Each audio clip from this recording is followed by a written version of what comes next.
hukum dunia, apa sunnatullah apa nak terjemah Ustaz?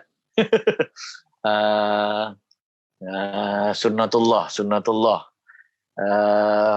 hukum dunia lah, contoh macam pegang api, terbakar kan, kalau tak minum haus, minum terlebih kembung perut, belajar bersungguh biasanya pandai, hal-hal pengecualian tu lain lah, malas jadi tak pandai. Itu sunnatullah, hukum alam nak panggil, hukum alam. Bila kata hukum alamnya begitu, Allah kata, Allah sendiri yang bercakap, dia tidak berubah.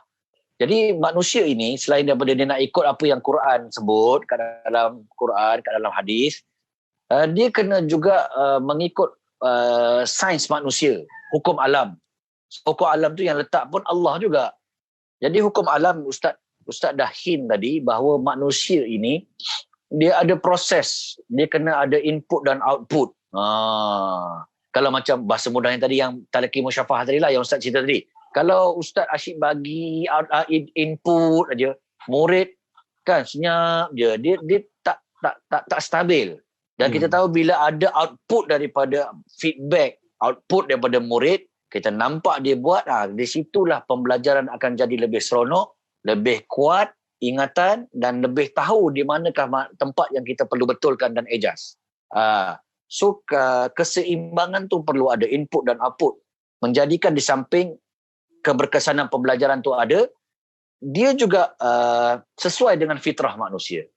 Sebab fitrah manusia ni dia ada bukan sahaja ada spiritual, dia nak ada keagamaan, nak mengaji Quran, nak kerja pahala.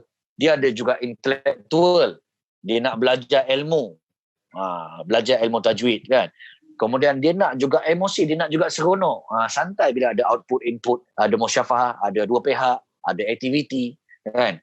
Maka ketika itu emosi dia akan terangsang untuk istiqamah dan jadi seronok. Kemudian pula dia kadang-kadang tak termotivasi bila seorang ni mudah down kan. Tapi bila ramai-ramai ni dia akan kadang-kadang jadi semangat sikit. Itu yang kadang-kadang ulama-ulama kita kata kalau nak buat sesuatu benda baik ni buat secara berjamaah. Dia ada unsur sosial dipanggil kat situ. Maka bila semua unsur ni sunnatullah dan hukum alam ni dipenuhi, maka faktor untuk jadi boring tu akan makin kecil dan sikit. Jadi sebagai contoh saya juga macam Ustaz cakap tadi kan, bila ada cabaran masa PKP, barulah kita nampak ramai imam-imam tak bertauliah terpaksa jadi imam. Khatib tidak bertauliah terpaksa jadi khatib.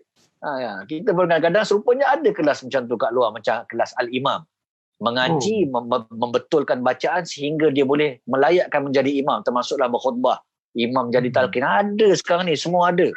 Tinggal atas kita je nak ataupun tak nak.